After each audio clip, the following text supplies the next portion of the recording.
네, 안녕하세요. 빨리 이 코로나 사태가 빨리 벗어나야 될 텐데요. 극복하고. 코로나 지금 상황 때문에 잠시 몇 주간은 우리가 비대면으로,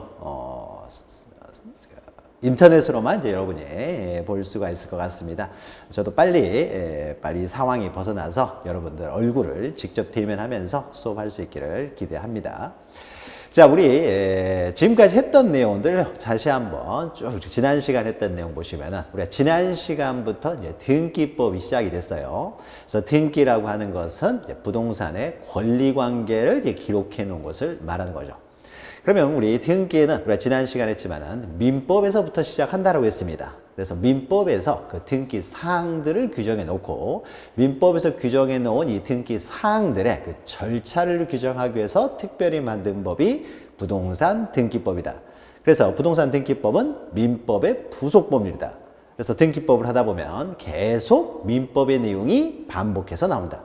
그래서 여러분들이 민법을 복습하고 예습하는 것이 바로 민법 공부하는 것이 바로 등기법의 복습이다라고 해서 민법과 굉장히 관계가 높다라고 했죠. 자, 그래서 본격적으로 우리가 지난 시간 이제 등기 절차를 이제 시작을 했죠. 그래서 현실적으로 가장 많이 이루어지는 등기는 매매를 원인으로 하는 소유권 이전 등기이기 때문에 매매를 원인으로 하는 소유권 이전 등기 중심으로 해서 이제 절차 하나씩 보는데, 첫 번째 절차는 등기는 기본적으로 신청에 의해서 이루어진다라는 거죠. 당사자의 신청, 매도인, 매수인, 즉 등기 권리자, 등기 의무자의 신청에서 이루어지는 것이 원칙이다. 이제 신청주의 첫 번째 테마였고요. 두 번째로는 신청은 아무나 할 수 있는 것이 아니라 신청할 수 있는 적합한 자격이 있는 자만이 할 수가 있다.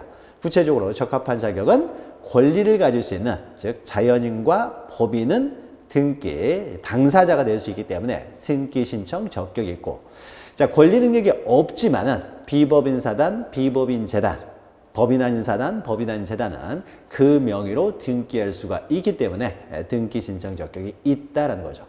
그러면 등기 신청 적격이 있는 자의 신청에서 이루어진다라고 했을 때 누가 신청하느냐 있어서 등기의 진정성 확보를 위해서 등기 권리자나 등기 의무자가 단독으로 신청할 수는 없고 권리자와 의무자가 공동으로 신청하는 것이 원칙이다라는 거죠. 자, 그러나 예외적으로 등기 의무자가 없는 등기들이 있다는 거죠. 보존 등기나 상속 등기 같은 거는 성질상 단독으로 신청할 수밖에 없고, 또 공동으로 신청해야 된다고 하더라도 일방이 등기 절차에 협조하지 않으면은 결국 소송을 통해서 승소 판결을 받아서 그 판결문에 의해서 단독으로 신청할 수 있는 경우도 있다 해서 예외적으로 단독 신청하는 경우도 보았고요. 자, 원칙은 공동 신청이라는 거죠. 그러면 이제 공동으로 신청할 때 등기 권리자 의무자가 그 신청 방법을 지나가면서 잠깐 보았죠. 직접 등기소에 출석하여 신청하는 방문 신청과 인터넷을 통해서 신청하는 전자 신청이 있었죠. 자, 방문 신청을 하든 전자 신청을 하든 빈손으로 가서 빈손으로 등기를 신청하는 것은 아니고, 신청할 때 이제 또 테마죠. 반드시 이제 서면으로 신청을 하기 때문에 신청서를 작성을 해야 되고, 이때 신청서의 기재사항이 어떤 것들이냐. 이 신청서 기재사항은 등기 기록에 기록될 사항들을 신청서로 제공을 해야 되기 때문에 등기 기록과 이제 연관해서 우리가 이해하셔야 되는데, 등기에 기록되는 사항들이 등기, 권리 등기마다 다 다르기 때문에 신청서의 기재사항들이 다 틀려진다. 그런데 가장 중요한 것은 매매를 원인으로 하는 소유권 이전 등기이기 때문에 우리가 매매를 원인으로 하는 소유권 이전 등기를 신청할 때 그 신청서 기재사항들을 보았던 거죠. 자, 그러면 지난 시간에 이어서요. 자, 이 시간에는 신청서의 기재사항을 이제 다 적었어요. 그런데 이 신청서의 기재사항을 보고 등기부에 기록을 하게 될 텐데, 신청서 내용이 잘못되면은 등기부에도 틀리게 기록될 테니까 신청서를 우리가 제출할 때 항상 우리가 지적법에서도 그러했지만은 신청서를 제출하면은 신청서에 기재된 내용의 정확하다라는 것을 증명하는 첨부 정보들을 제공해야 된다는 거죠. 자, 자, 이 시간부터는 등기 신청에 필요한 서류, 필요한 정보와 관련돼서 지난 시간에는 신청 정보를 했으면 이 시간에는 신청 정보에 따른 이제 첨부 정보, 첨부 서류에 대해서 살펴봅니다. 자, 이 시간에는 이제 첨부 서류를 보겠습니다. 자, 우리가 지난 시간에 했던 이제 그림이죠. 신청 정보하고 연결되기 때문에요. 신청 정보, 우리가 지난 시간에 했던 것과 이어서 이제 들어가는 거예요. 자, 그러면 우리가 매매를 원인으로 하는 소유권 이전 등기를 중심으로 보고 있기 때문에 자, 매매를 원인으로 이제 소유권 이전 등기를 할 때 신청 정보로 무엇을 제공하느냐라고 했을 때요. 누가 누구에게 무엇을 얼마에 어떤 원인에서 어떤 등기를 신청하는지 요 내용이 신청서 앞면에 들어가고 그 다음에 또 하나 배운 게 있죠. 자, 갑에게서 을에게로 넘어갈 때 정말로 신청하러 온 사람이 갑이 맞는지 등기의 진정성 확보를 위해서 갑이 가지고 있는 권리증, 즉 등기필 정보를 제공하는데 등기필 정보는 그 뒷면에 비밀번호 하나 기록한다라고 했습니다. 여기는 이제 등기필 정보는 없는데 등기필 정보도 기억을 하셔야 되고요. 앞면에 있는 것은 요 내용이 되는 거죠. 자, 그래서 우리가 무엇을 부동산 표시 기록하고요. 얼마의 거래가액. 자, 매매를 원인으로 소유권 이전 등기할 때는 이제 거래가액을 적고요. 그 다음에 이제 신청인의 성명, 주소, 주민번호를 적고요. 그 다음 매매가 바로 등기 원인이죠. 자, 등기부에는 등기 원인 일자도 적어져 있었죠. 그래서 매매한 날 등기 원인 일자도 적고요.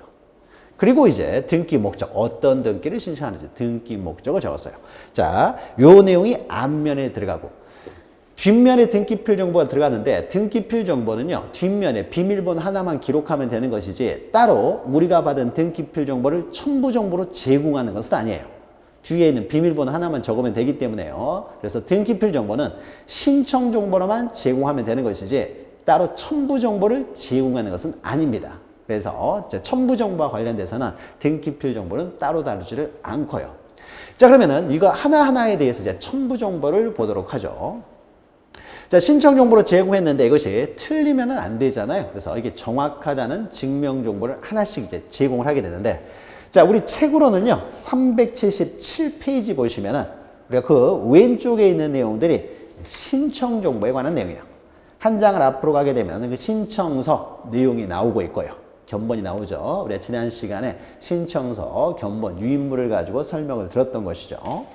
자, 그러니까 이 첨부 정보는 377페이지 보시면은 2번에 위에 등기 원인을 증명하는 정보, 증명 정보죠. 증명 정보가 첨부 정보로 제공이 돼야 된다. 즉, 첨부 서면들이 여기서부터 시작이 됩니다. 자, 가장 먼저요. 등기 원인 증명 정보. 등기 원인은 이제 매매. 이것이 이제 등기 원인이 되잖아요. 그래서 등기 원인 이제 증명 정보가 나와요.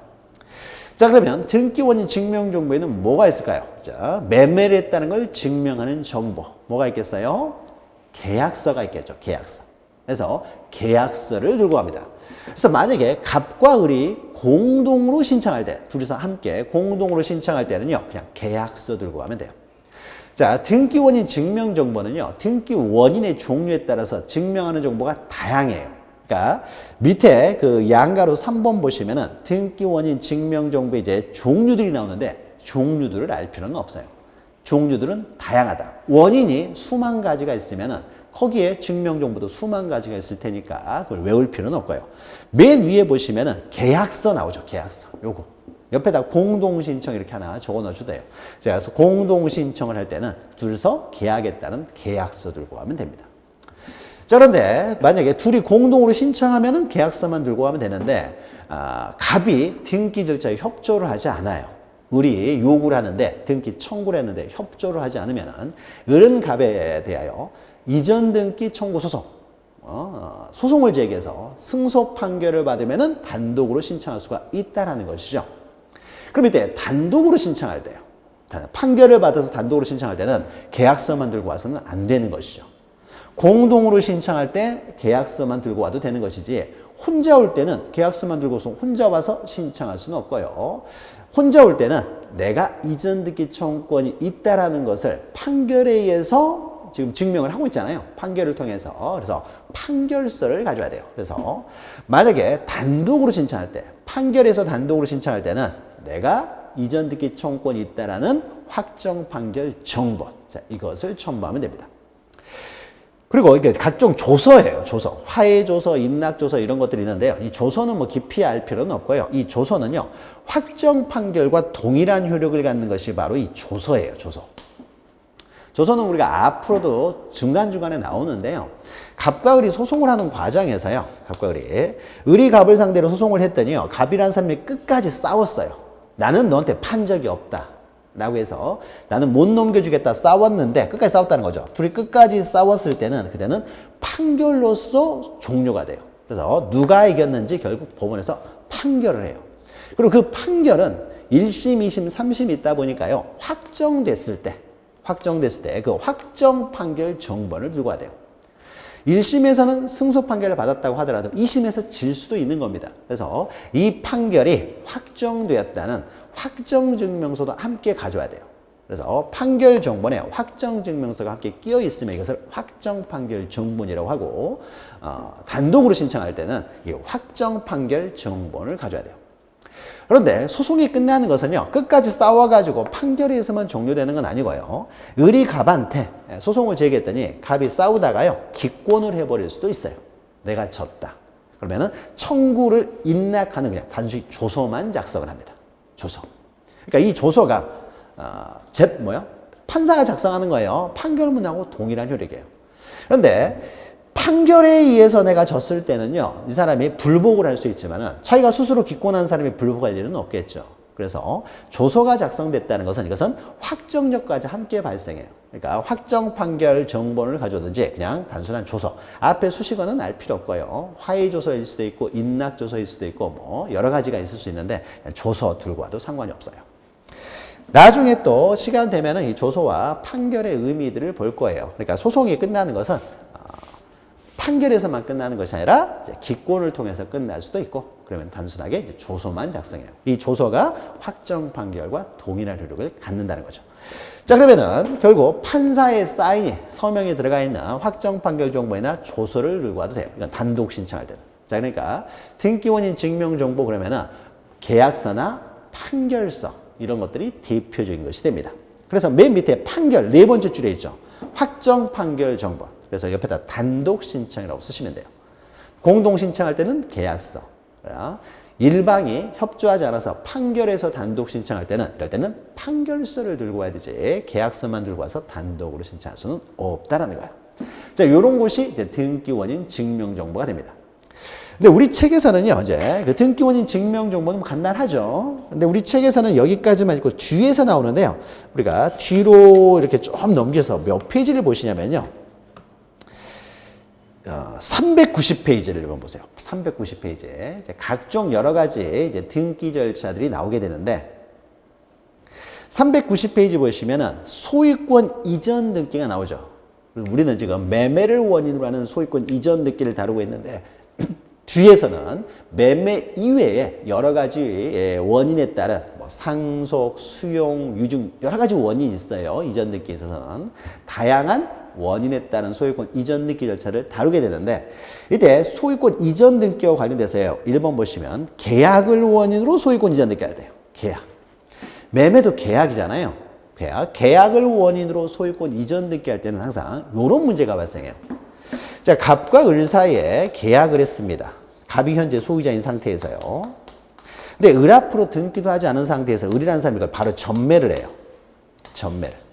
그리고 나서 등기는요, 자기를 중간을 생략하고 직접 이전 등기를 하는 경우들이 있어요. 그걸 중간 생략 등기. 중간을 생략하고 하는 등기니까 중간 생략 등기라고 합니다. 그러면 이런 중간 생략 등기는, 좋은 건 아니죠. 왜 중간 생략 등기를 하려고 하겠어요? 이제 탈세라든지 자기가 안 나타나면 이제 세금을 또 안 낼 수도 있고요. 또 이 사람이 전문 투기를 하는 사람인데 자꾸 등기부에 나오면은 투기꾼으로 낙인을 찍힐 수가 있으니까 이제 좀 빠지고 싶어요. 그래서 중간 생략 등기는 투기나 또는 탈세 등을 위해서 이제 악용되는 경우가 많아서요. 이 중간 생략 등기는 규제를 합니다. 못하도록 규제를 해요. 규제하는 법이 부동산 등기 특별조치법이라는 것이 있는데요. 자, 거기에서는요, 이런 중간 생략 등기를 억제하기 위해서 자, 두 사람이 계약을 하고 두 사람이 계약을 했습니다. 그러면은 계약서가 있겠죠. 그런데 갑에게서 직접 을을 생략하고 병이 직접 가게 되면은 그때는 갑하고 병은 계약서가 없잖아요. 계약서. 자, 그래서 이 중간 생략 등기를 억제하기 위해서요. 이 계약을 했으면 그 계약서에다 우리 둘이 계약한 건 맞습니다라고 해서요. 도장을 받아오라고 해요. 이걸 거민이라고 합니다. 시장군수구청장한테 도장을 받아오도록 하고 있어요. 이런 계약을 통해서 소유권을 이전을 할 때, 이럴 때 이제 중간 생략 등기 문제가 발생하기 때문에 이런 걸 억제하기 위해서 이렇게 계약을 원인으로 소유권 이전 등기를 할 때는요. 계약을 원인으로 소유권 이전 등기를 할 때는 그 계약서에 거민을 받도록 하고 있어요. 거민을. 그래서 거민을 받은 계약서를 가져오도록 합니다. 계약서에 거민 도장을 받아오라는 거예요. 자, 이것은 우리가 앞에서 잠깐 설명했죠. 이런 중간 생략 등기를 억제하기 위한 이제 공법상의 규제예요. 탈세나 투기를 억제한다는 것은 공법상 규제라고 봐야 되겠죠. 공익적인 측면에서 규제라는 거니까 공익적인 측면에서 중간 생략 등기를 억제하기 위해서 거민을 받도록 하고 있습니다. 그래서 오른쪽에 2번 보시면은 그 거민 계약서라는 것이죠. 계약서의 거민을 받아오라는 거예요. 자, 그러면 1번 보시면 거기 나와 있죠. 계약을 원인으로 하는 소유권 이전 등기, 딱 요 경우에만 거민을 받는 거예요. 소유권 이전 등기, 다른 등기는 필요 없습니다. 소유권 이전 등기 할 때만. 그것도 계약을 원인으로 해서, 계약을 원인으로 해서 이전 등기 할 때만 가져오면 됩니다. 자, 그러면 그 거민은요, 시장군수구청장이 거민을 하게 되는데 3번을 보시면은요, 거민을 함에 있어서는 가장 형식적인 심사를 해요. 너무 거민을 엄격하게 심사를 하게 되면 거래가 그만큼 또 위축될 수도 있는 거죠. 그러니까 항상 어떤 제도라는 것이요, 장점이 있는가 하면은 또 그에 따른 이제 부작용도 항상 있기 때문에 또 부작용을 또 줄여야 되겠다 해서 거민을 할 때는요, 서류에 이상이 없으면 바로바로 거민을 합니다. 그래서 가장 형식적인 심사라는 것이 바로 거민이에요. 그러니까 공법상 규제들을 우리가 뒤에서 또 배웁니다. 여러 가지 거래 같은 것에 있어서 공법상 규제가 있는데 공법 시간에 여러분들이 많이 배우는 내용이죠.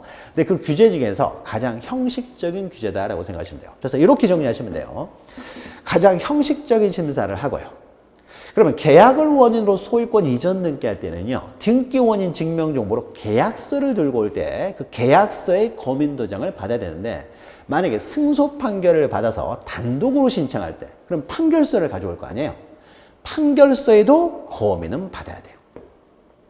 이렇게 소유권 이전 등기에 있어서 공법상 규제는요, 반드시 따로, 그러니까 판결을 통해서 내가 승소 판결을 받았다라고 하더라도 이건 판결은 사법부에서 하는 것이고, 그 다음에 거민은 누가 해요?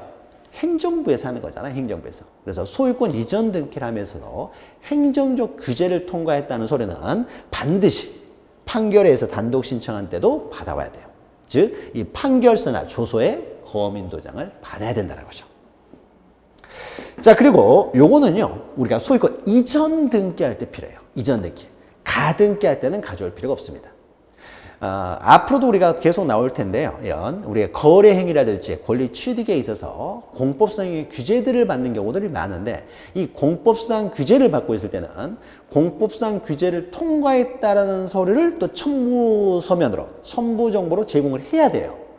다만 이때 대부분의 공법상 규제들은요, 다 본등기할 때 취득 요건들이에요.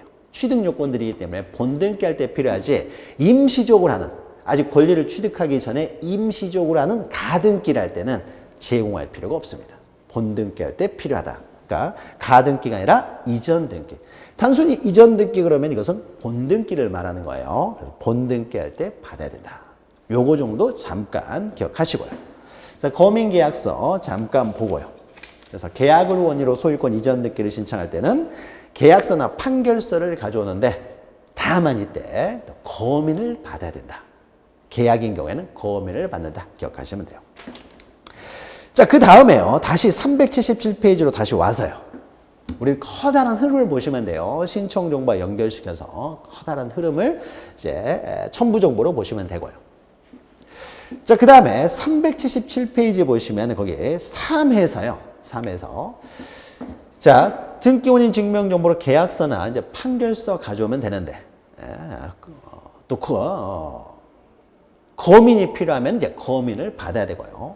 또 그런데 여기에 대해서 이제 등기 원인이나 등기 목적에 대해서요. 등기 목적에 대해서 제3자의 승낙, 허가, 동의 이런 것들이 좀 필요한 경우들이 있어요.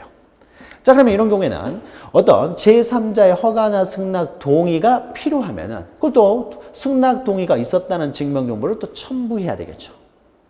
자, 이때 제3자와 관련돼서요. 제3자와 관련해서 한 3가지 정도. 우리 책에는 지금 2가지는 없고요. 3번째만 지금 들어가 있는데 첫 번째, 두 번째도 여러분이 민법 시간에 좀 공부를 하시니까 잠깐 보시면요.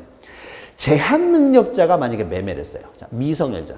미성년자가 매매를 하게 되면 이건 취소할 수가 있기 때문에 확정적 유효가 아니죠. 그러면은 등기를 했다가 나중에 취소가 돼버리면은 그러면 또 부실 등기가 될 거 아니에요. 자, 그래서 등기를 할 때 제한 능력자가 법률 행위를 했을 때는요. 법정 대리인의 동의서도 가지고 오라는 거예요. 동의서. 그러니까 제한 능력자가 어떤 법률 행위를 할 때는 법정 대리인의 동의가 필요하죠. 그래서 법정 대리인은 당사자가 아닙니다. 가백에서 을 앞으로 이전 등기를 하는 과정에서 이 사람이 미성년자라는 거죠. 등기 의무자가. 그러면 등기를 신청을 할 때요. 등기를 신청할 때 갑이 미성년자였기 때문에 이 등기가 완전히 유효하게 되도록 하기 위해서 미성년자가 와서 신청을 할 때는 법정 대리인, 만약에 A라는 사람이 법정 대리면은 부모가 보통 법정 대리인이 되는 거죠. A의 동의서도 함께 가져와라 이거죠. A가 등기부에 기록되는 사람은 아니에요. A는 등기 권리자도 의무자도 아닌 제3자가 되겠죠. 법정 대리인의 동의서가 필요하면 법정 대리인의 동의서 가져야 되고요. 그 다음에 밑에 두 번째는요. 매매를 원인으로 한 소유권 이전 등기와 관계는 없는 거고 여러분이 나중에 계약법에서 임차권, 임대차를 공부하시다 보면요. 만약에 갑이 을이라는 사람한테요. 임차권을 A라는 사람이 B라는 사람한테 이제 임차권을 이전해요. 자, A 앞으로 임차권 등기가 돼 있는 상태에서 임차권도요. 양도할 수 있어요. 뒤에서 하겠지만은 소유권 이외의 권리 이전 등기는 부기 등기로 해요. 부기 번호를 붙여서. 그래서 B에게 이제 이전을 합니다. 그러면은 이것만 보시면 돼요. 우리 민법에서는요. 이런 임차권을 양도를 할 때는요. 임대인의 동의를 받도록 하고 있어요. 그러니까 민법에서 임차권 양도나 그 전대를 제한하고 있어요. 제한하고 있기 때문에 그 제한을 통과했다는 소리를 가져오라는 거죠. 그래서 임차권을 양도할 때는 임대인의 동의서. 임대인은 임차권하고는 상관이, 임차권을 양도함에 있어서는 당사자가 아니죠. 임차권을 양도할 때는 임차권자와 임차권을 양수받은 사람이 공동으로 신청을 하게 되는데 둘이 공동으로 신청함에 있어서 을이라는 사람이 지금 임대인이다 그러면 을의 동의서를 가져오라는 거죠. 등기 고려자, 등기 의무자 이외에 제3자의 동의서를 가져와야 돼요. 그래야 이것이 완전한 유효가 될 테니까. 다만 첫 번째하고 두 번째 법정 대리나 임대인은 그냥 일반인이에요. 행정적 규제를 가하는 것은 아닙니다. 그렇죠? 뭐 이 사람들이 뭐 관공서도 아니기 때문에. 자, 이런 것들은 민법에서 공부를 하시는 거고요. 그 이외에 이제 가장 중요한 건 세 번째. 만약에 어떤 거래 행위에 있어서 갑이 을에게 토지를 이전한다는 짓을 했을 때요. 이것이 공법상 규제를 받고 있어요. 갑에게서 을 앞으로 소유권을 이전함에 있어서 매매나 아니면은 소유권 이전 등기, 즉 등기 원인이나 그 등기 목적에 공법상 규제를 받고 있는 경우들이 있어요. 그러면 둘이서 거래를 하기 때문에 등기 권리자는 을, 등기 의무자는 갑인데 갑과 을이 아닌 제3자, 관공서의 승낙, 허가, 동의 이런 것들이 이제 필요한 경우들이 있다는 거죠. 그것도 이제 제3자의 허가서 이런 것들이 필요하다는 거죠. 즉 공법상의 규제를 받고 있을 때는요. 공법상 규제를 통과했다는 소리를 가져와야 돼요. 이것은 이렇게 생각하면 되겠죠. 공법상 규제를 받고 있어요. 그래서 어떤 등기 원인이나 또 등기 목적에 대하여 공법상 규제를 받고 있을 때는 그러면 이제 공법상 규제를 통과했다는 소리를 또 가져와야 돼요. 보통의 공법상 규제들은 대부분 다 강행 규정이죠. 그래서 만약에 또 강행 규정은 대부분은 효력 규정이고요. 그래서 공법상 규제를 통과하지 않으면 이 등기는 또 무효가 되거든요. 자, 그러니까 부실 등기를 막기 위해서 공법상 규제를 받고 있으면은 공법상 규제를 통과했다는 소리를 가져야 된다. 근데 이 공법상 규제의 종류가요, 굉장히 다양해요. 엄청나게 많죠. 여러분이 부동산 공법 시간에 배우시는 그 공법상 규제는 그 중에 일부일 뿐인 거예요. 그렇지 않아도 공법은 많지만은 사실 그것도 일부예요. 어마어마하게 많은 공법상 규제들이 있습니다. 그래서 공법상 규제를 받고 있으면 통과했다는 소리를 가져와야 되는데 엄청나게 많지만 그것이 다 우리 시험에 나오는 건 아니고요. 대표적으로 토지거래허가서, 농지취득 자격증이 한 2개 정도는 좀 기억하시면 돼요. 요게 또 나오니까요. 요거는. 자, 그럼 만약에요. 이 토지를 이제 10억에 사고 팔았는데 이것이 토지거래 허가구역 안의 토지예요. 그럼 거래 행위에 대해서 관공서에 허가받아야 되잖아요. 공법상 규제를 통과했다는 소리를 가져야 됩니다. 그럼 먼저 토지거래 허가, 어쩔 때 그러면은 우리가 등기를 신청할 때 토지거래 허가서를 제공해야 되는지를 보면요. 이 토지거래 허가서는요, 취지가 뭡니까? 토지거래 허가를 받도록 하는 것은 이 투기 억제죠, 투기. 투기를 막기 위해서요. 그래서 투기를 억제하기 위한 것이기 때문에 유상거래, 그러니까 대가를 지급하는 유상거래에서만 토지거래 허가서가 필요해요. 그래서 유상의 소유권 이전. 매매는 대가를 지급하잖아요. 그러니까 매매를 원인으로 소유권 이전 등기 할 때는 토지거래허가서를 가져야 돼요. 그러나 증여를 할 때요. 그럼 대가가 없으니까 그것은 무상이죠. 무상. 무상행위는 증여하는데 투기하는 건 아니잖아요. 자, 그래서 무상의 어떤 그 소유권 같은 경우는 토지거래허가서가 필요가 없어요. 그러면 여기 지상권인데 그것은 여러분이 민법 시간에 공부를 할 텐데 지료, 그러니까 토지의 사용 대가로서 지료를 지급해요. 그럼 이게 유상의 지상권이죠. 지상권 같은 경우에도 유상인 경우에는 또 토지거래허가서를 가져야 돼요. 물론 지료가 없는 무상인 경우에는 토지거래허가서가 필요 없고요. 이 지상권이라고 하는 것은요, 소유권의 편법으로 악용이 될 수 있기 때문에 또 규제를 하는 거예요. 자, 그러니까 여러분이 민법 시간에 지상권을 공부하실 텐데요.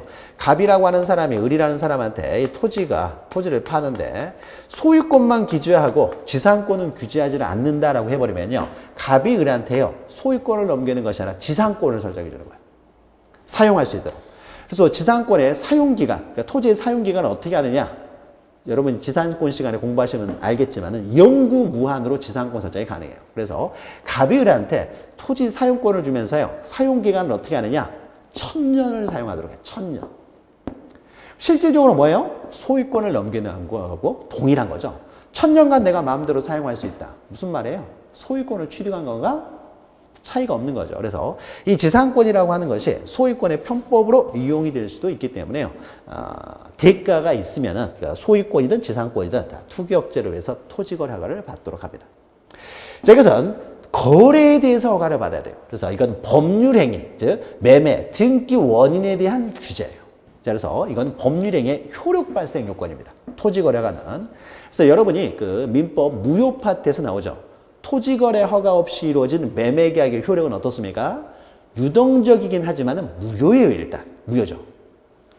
거래행위에 허가를 받지 않으면 무효가 돼요. 그래서 이 토지거래 허가는 공법상 규제 중에서 유일하게요. 이 매매, 즉 거래행위, 법률행위의 효력 발생 요건이에요. 우리가 앞에서 거민할 때 잠깐 언급을 드렸는데 일반적인 공법상의 규제들은요. 다 취득 요건이에요. 법률행위의 효력 발생 요건은 아닙니다. 그래서 공법상 규제를 통과하지 않았다고 하더라도요. 법률행위 자체는 확정적으로 유효한데 토지거래허가만 그것은 거래행위 자체를 규제하는 것이다 보니까요. 법률행위의 효력 발생 요건이에요. 법률행위 효력 발생 요건이다 보니까요. 만약에 매매를 하고 가등기를 한 다음에 만약에 본등기를 한다고 했을 때는요. 이때는 가등기 할 때 가져와야 돼요. 본등기 할 때는 또 제공할 필요가 없고요. 가등기 할 때 제공을 했으니까. 그러니까 매매를 원인으로 해서 임시적으로 먼저 가등기를 하고 나중에 본등기를 한다 그러면은 매매가 무효면은 가등기도 못 하거든요. 그러니까 이거는 법률행위의 효력 발생 요건이다 보니까 가등기 할 때 가져옵니다. 가등기에 의한 본등기 할 때. 그럼 가등기 할 때 가져와서 가등기가 됐으면은 토지거래 가서 가져왔다는 게 증명이 된 거니까요. 본등기 할 때 또 가져올 필요는 없어요. 그래서 이게 특징이니까 여러분 토지거래 허가사와 관련돼서요. 넘기시면은 토지거래 허가를 받는 경우들에 가지고 박스가 있는데 다 볼 필요는 없고요. 그냥 유상의 소유권이나 지상권. 동그라미 1번에 있는 거죠. 지상권만 있는데 소유권은 당연히 필요한 거예요. 그다음에 3번 보시면은 가등기 할 때도 가져오는 거예요. 그러니까 법률행위의 효력 발생 요건이니까. 이 정도 정리하시면 되고. 또 우리가 기억해야 될 것이 이제 농지취득 자격증이에요. 만약 이 토지가요, 토지거래 허가구역은 아니에요. 토지거래 허가구역이 아니면 토지거래 가서는 필요 없는데 이게 농지예요, 농지. 자, 농지는 농사 짓지도 않을 사람들이 농지를 뭐 엄청나게 취득해가지고 농사 안 짓게 되면은 식량 자급에 관한 문제가 생길 수도 있는 거죠. 자, 그러니까 농지는 농사를 지을 사람들만 취득하도록 이 농지법에서 또 규제를 하고 있어요. 그래서 이것도 농지 취득 자격 증명, 농지법의 어떤 공법상 규제가 되는 거죠. 그래서 농사를 지을 사람만 취득해라. 그래서 을이라는 사람이 농사를 지을 생각이 없는 사람이라면 농지를 취득하지 못하도록 막고 있어요. 따라서 농지에 대해서 소유권 이전 등기를 신청할 때는요, 내가 농지를 취득할 자격이 있다는 증명서를 관공서로부터 발급받아서 이걸 제공을 해야 됩니다. 이것도 하나의 공법상 규제죠. 그럼 이때 농지 취득 자격 증명의 취지는 뭐예요? 농사를 지을 사람만 농지를 취득하여라. 즉 경자 유전의 원칙이에요. 농사를 지을 자들만 농지를 취득해라. 그러니까 자경의사, 농사 지을 생각이 있는 사람만 농지를 취득하려고 하고 있어요. 하도록 하는 취지예요. 그러니까 농사를 짓지 않은 사람들은 농지를 취득하지 말라고 하는 것이니까요. 이건 투기하고는 상관이 없이 농사 짓지 않은 사람은 취득하지 말라고 하니까 유상이든 무상이든 구별하지 않아요. 구별하지 않고 농사 짓지 않은 사람들은 다 농지 취득을 막습니다. 그래서 유상, 무상을 불문하고요. 그 소유권만 규제를 해요. 농지 취득 자격증명에 있어서는 소유권 취득을 할 때는요. 농지 취득 자격증명서를 가져야 돼요. 그러니까 농사 짓지 않은 사람들은 농지를 취득하는 걸 다 막겠다는 것인데 예외적으로요. 농사를 안 지으면서도 농지를 취득할 수 있는 방법은 뭐냐? 상속이에요.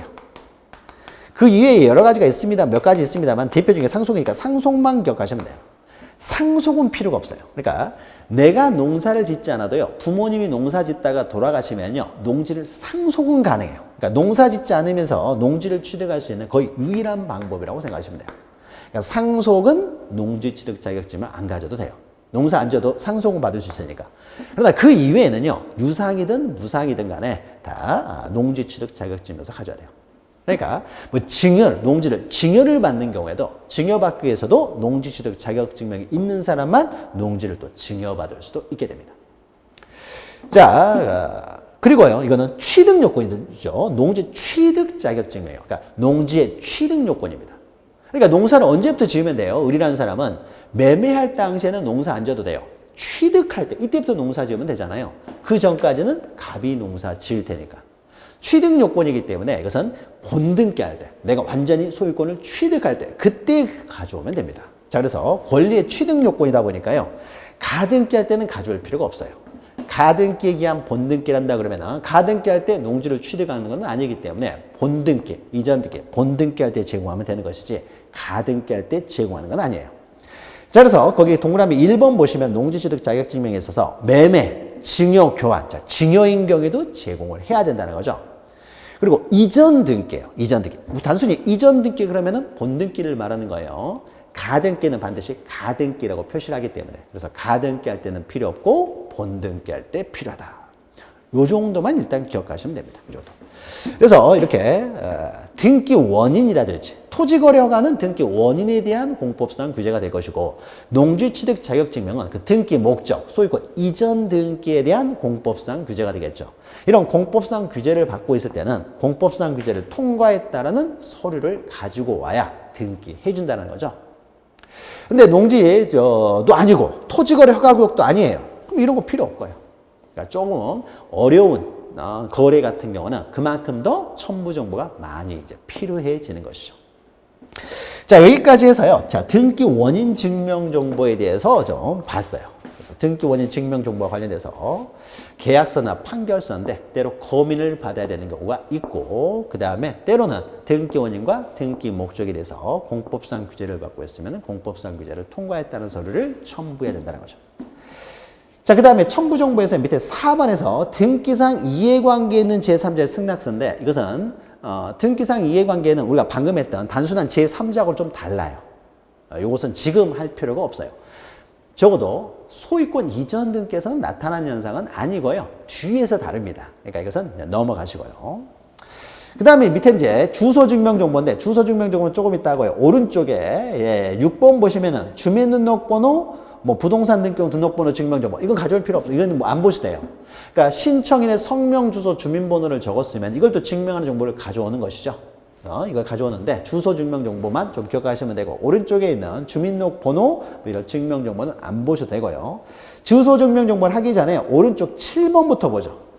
대장 등본 및 부동산 표시를 증명하는 정보. 자, 그러면 자, 등기 원인 증명정보는 했고요. 했고, 그래서 요 계약서나 판결서, 그 다음에 제3자의 뭐 승낙, 동의, 허가서가 필요하면 이거 가져오라는 것이고요. 그 다음에 이제 등기 원인 했기 때문에 위에 보죠. 자, 부동산 표시. 자, 부동산 표시로 소재 지번 지목 면적, 토지 같은 경우는 소재 지번 지목 면적을 적었어요. 그럼 이것이 또 정확하다는 증명 정보를 제공해야 되겠죠. 자, 그러면 부동산 표시가 정확하다는 걸 증명하는 정보는 뭐가 있겠습니까? 우리가 뭐가 있죠? 대장이 있죠. 그래서 토지 대장, 임야 대장. 건물 같으면 이제 건축물 대장을 첨부해 오라는 겁니다. 그러면은 토지대장, 임야대장, 건축물대장은 바로 부동산 표시 증명정보가 되는데 모든 등기를 할 때 이렇게 대장을 들고 와야 되느냐? 그것은 아니고요. 대장을 들고 와야 되는 경우들이 있어요. 대장을 들고 오는 경우. 자, 그것은 4가지 경우에만 대장을 들고 옵니다. 그러면 대장을 들고 온다는 것은 이것은 부동산 표시를 증명하는 정보이기 때문에 부동산 표시를 기록을 할 때 자, 표제부에 부동산 표시를 기록할 때는 대장 보고 옮겨 적는다고 했어요. 그러니까 대장을 그 근거로 해서 적어야 되기 때문에 대장을 들고 합니다. 그러면은 표시, 즉 표제부를 기록하는 등기는 어떤 것들이 있느냐 해서요. 먼저 첫 번째가 소유권 보존 등기를 할 때는 우리가 뒤에서 이제 오늘 3번째 시간에 하게 될 텐데 자, 보존 등기를 할 때는요. 최초의 등기 기록을 개설하다 보니까 표제부부터 써 내려가야 돼요. 그럼 그 표제부를 뭘 보고 적어야 돼요? 대장 보고 적어야 될 거 아니에요. 그래서 소유권 보존 등기할 때는 대장을 들고 가야 되고요. 또 3번째 보시면은 부동산 표시의 변경 등기. 다시 말해서 지목이요. 전에서 과수원으로 지목이 변경이 돼요. 그럼 지목 변경은 대장부터 변경이 돼야 될 거 아니에요. 그리고 등기부를 변경을 합니다. 그래서 부동산 표시를 변경하는 등기는 먼저 대장이 변경이 돼야 되기 때문에 변경된 대장 들고 와서 부동산 표시 변경 등기를 하게 되는 거예요. 그러니까 대장을 들고 와야 되죠. 대장이 선행돼야 되니까. 표제부 등기니까. 또 멸실 등기요. 멸실 등기는요. 세상에서 부동산이 사라졌어요. 완전히. 없어요. 그러면은 멸실 등기라고 등기로 폐쇄하는데 대표적인 것이 토지가 멸실되는 대표적인 것이 토지가 바다가 되는 경우죠. 포락이 돼요. 그러면 토지가 바다가 되면은 대장부터 바뀔까요? 등기부부터 바뀔까요? 토지가 세상에서 사라졌어요. 토지의 표시잖아요. 대장부터 변경이 돼야 돼요. 그러니까 대장에서 바다로 된 토지의 등록 말소가 먼저 되고 대장에서 말소된 것을 기초로 해서 멸실 등기를 하는 거예요. 대장에서 말소가 안 되면은요. 등기부에서 멸실 등기를 할 수가 없어요.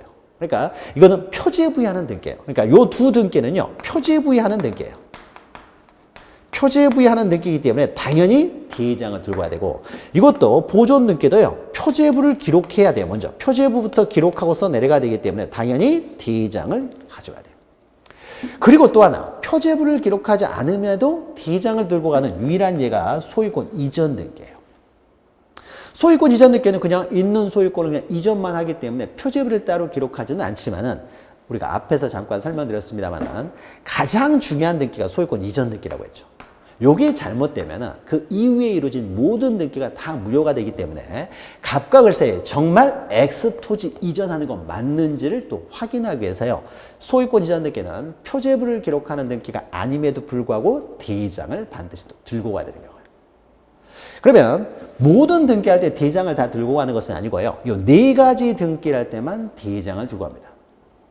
그러니까 무슨 부동산에 대해서 저당권 설정 등기한다든지 전세권 설정한다든지 이럴 땐 대장 들고 갈 필요는 없어요. 이런 경우는 뭐 표제부를 기록하는 등기도 아니고 소유권 이전 등기도 아니니까요. 이런 내용들은 또 뒤에서 또 반복이 됩니다. 그래서 대장을 들고 가는데 우리가 지적 공부를 들고 가는 경우와 관련해서 이렇게 대장을 들고 가야 되는 경우가 4가지가 있으면요.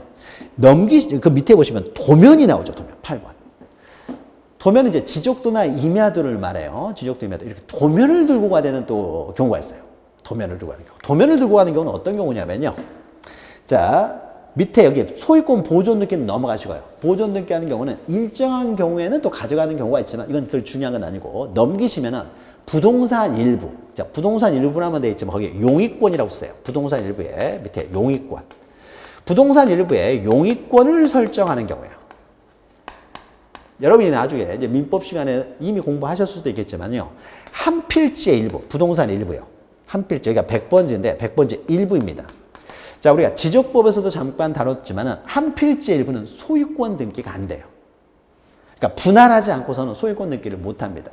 그러니까 소유권 등기를 못 하기 때문에 그럼 이거 매매가 안 된다는 거죠. 분할 전에는 이 한 필지 일부는 매매가 안 돼요. 매매가 안 된다는 것은 경매도 안 되겠네요. 그럼 경매를 할 수 없다는 것은요. 저당권도 안 돼요.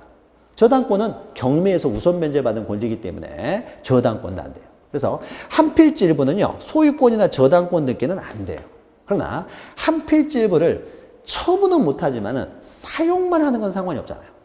그래서 한 필지 일부에 대해서요. 여기에서 용익권을 설정하는 건 가능해요.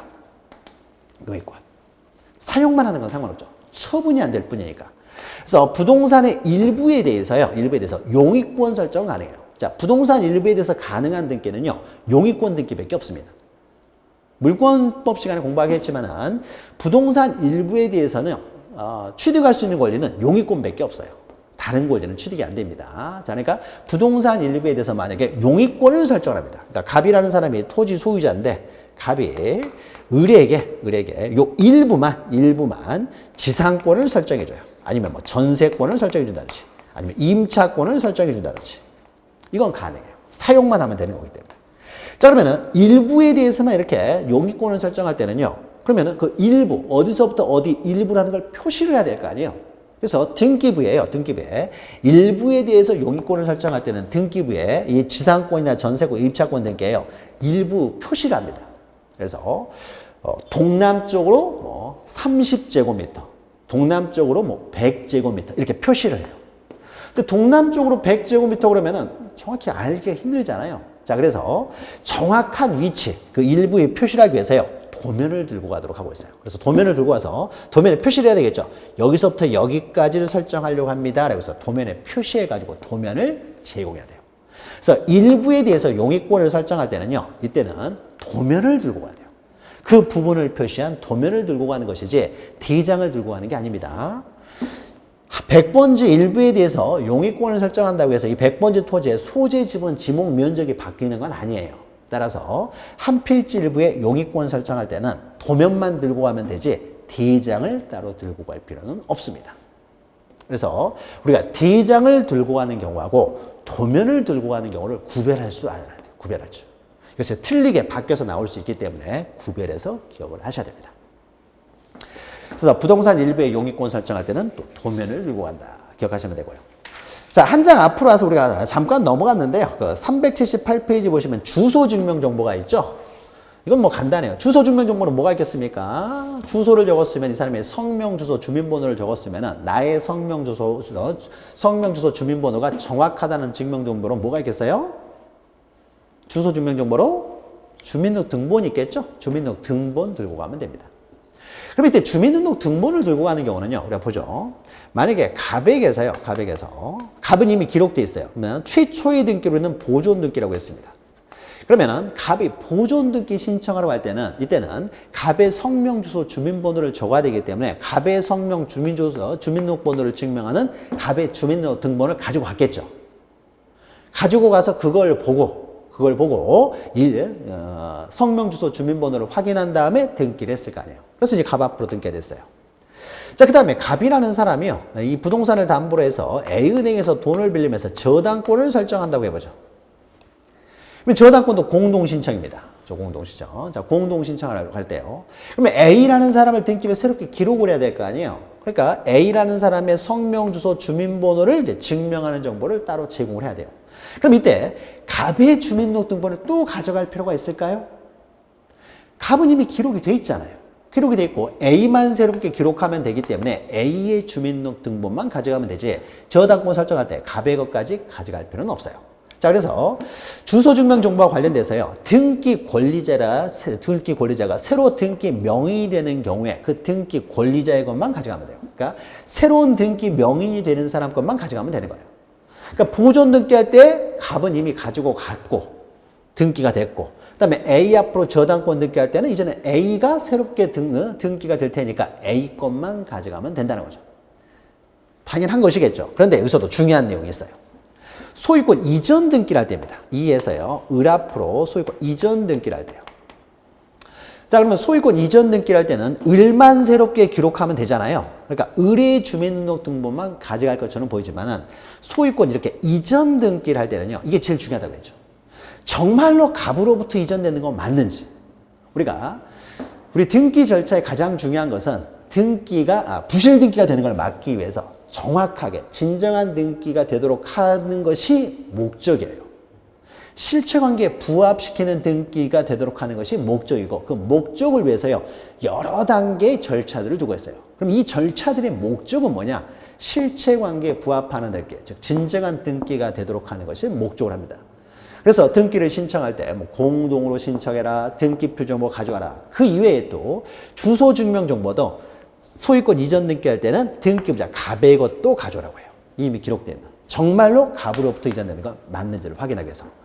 자, 그래서 소유권 이전 등기를 할 때뿐입니다. 자, 소유권 이전 등기를 할 때는 등기 권리자 외에 등기 의무자의 주소 증명 정보, 즉 주민등록등본도 함께 가져오라고 합니다. 그러니까 이전 등기가 가장 많은 서류를 가져간다고 보시면 돼요.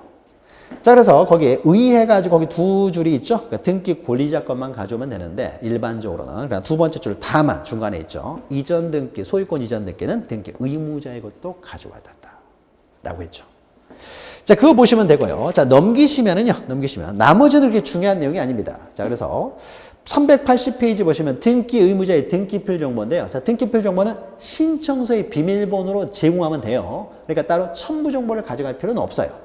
그러면 등기 의무자의 것을 제공하기 때문에 등기 의무자가 신청할 때만 제공한다고 했죠. 그래서 권리에 관한 등기로서 등기 의무자가 등기 권리자와 공동 신청 또는 등기 의무자가 승소 판결을 받아서 단독 신청 이때만 제공한다고 했죠. 앞에서 했으니까 이건 넘어가고요. 그 다음에 10번에 인감증명이 있는데요. 인감증명은요, 그렇게 아주 중요한 내용은 아니에요. 방문 신청할 때만 도장을 찍을 텐데 그 도장이 때로는 이제 인감도장을 찍어야 되는 경우들이 있어요.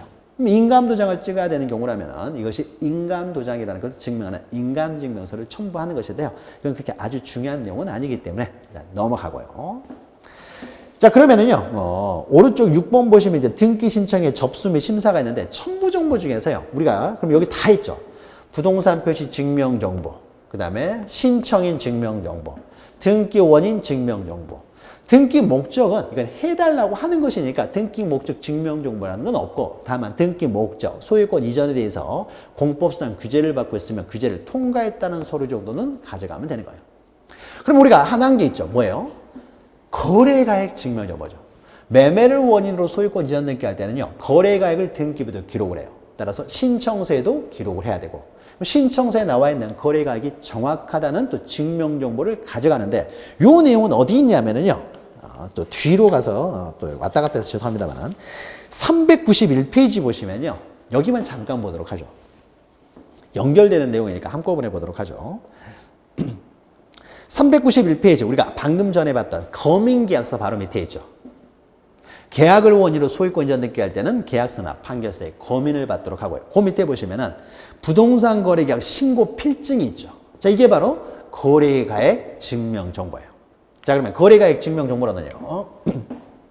이 거래가액은 신고를 합니다. 매매를 원인으로 소유권 이전 등기할 때는 시장문수구청장에 신고를 하고요. 신고를 하면은 시장문수구청장이 그 신고가액이 정확하다는 부동산 거래계약 신고 필증을 줍니다.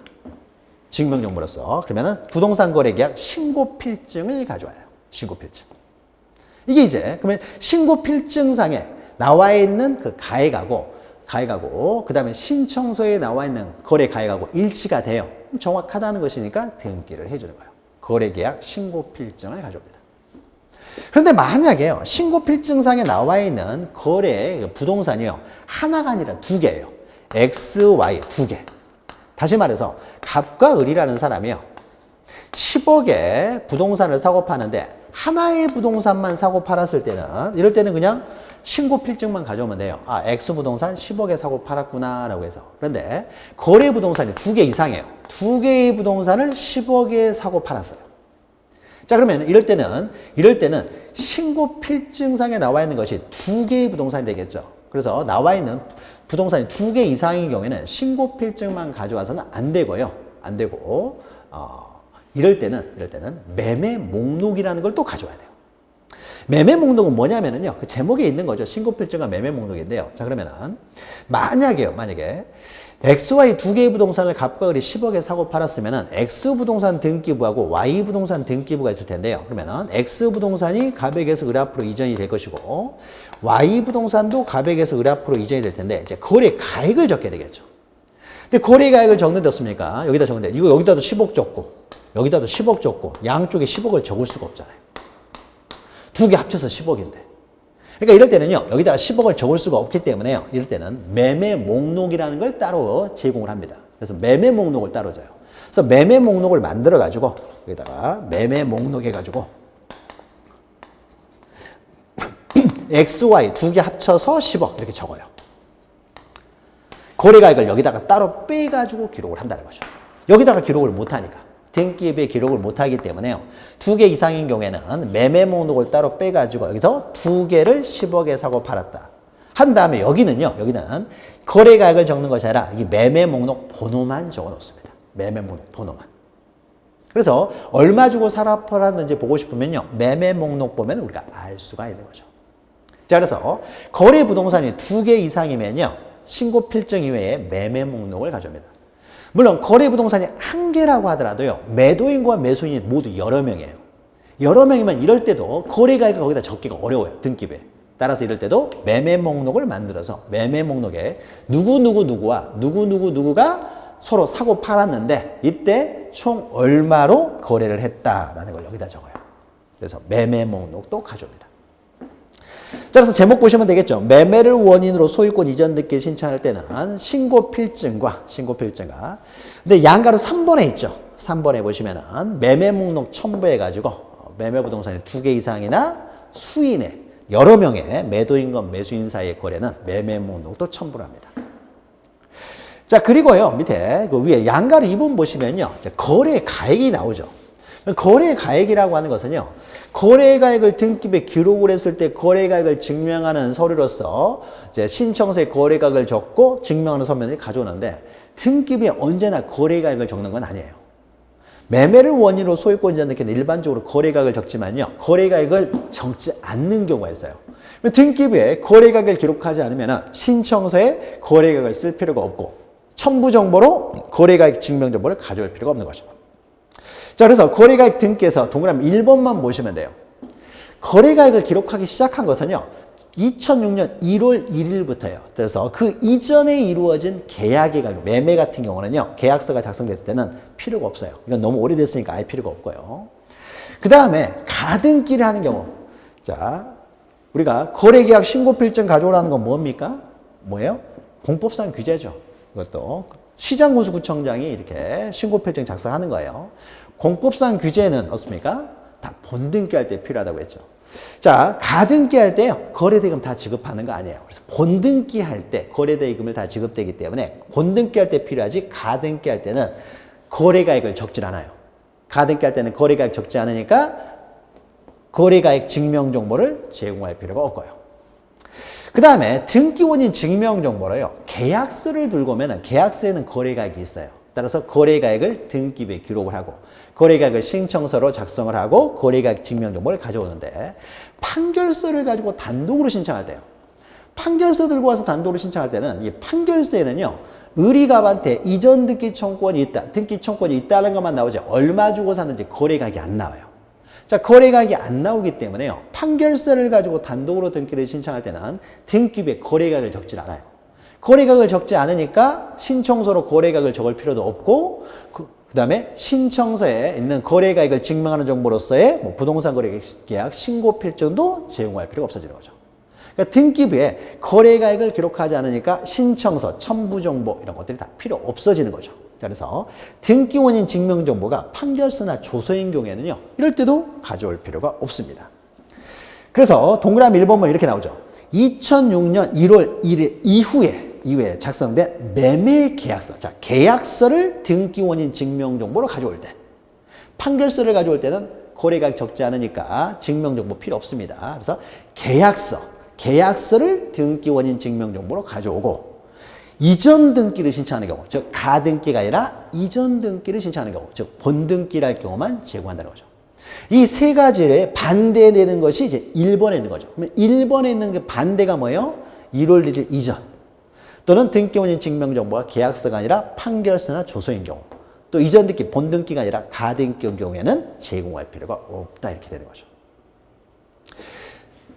지금은요 그냥 듣고 이해만 하고 넘어가세요. 지금 암기하려고 하면 힘드니까요 큰 흐름만 보고 계시면 됩니다. 자, 그러면 여기까지 하게 되면은요 우리가 신청 정보에 기록되어 있는 내용들에 대한 증명 정보들을 봤어요. 증명 정보로서 무엇을 가져야 되느냐. 그래서 첨부 정보에 대한 내용을 전체적으로 살펴봤습니다. 물론 등기가 좀 복잡하면요 그만큼 증명해야 될 서류들이 더 많아지니까 첨부 정보가 더 늘어날 수는 있어요. 그러나 가장 일반적인 이제 첨부 정보의 내용이죠. 자, 그러면은 여기까지 하게 되면요 신청 절차가 어느 정도 마무리가 되고요 잠시 쉬었다가 이제 등기 실행 절차를 들어가도록 하겠습니다. 잠시 후에 뵙겠습니다.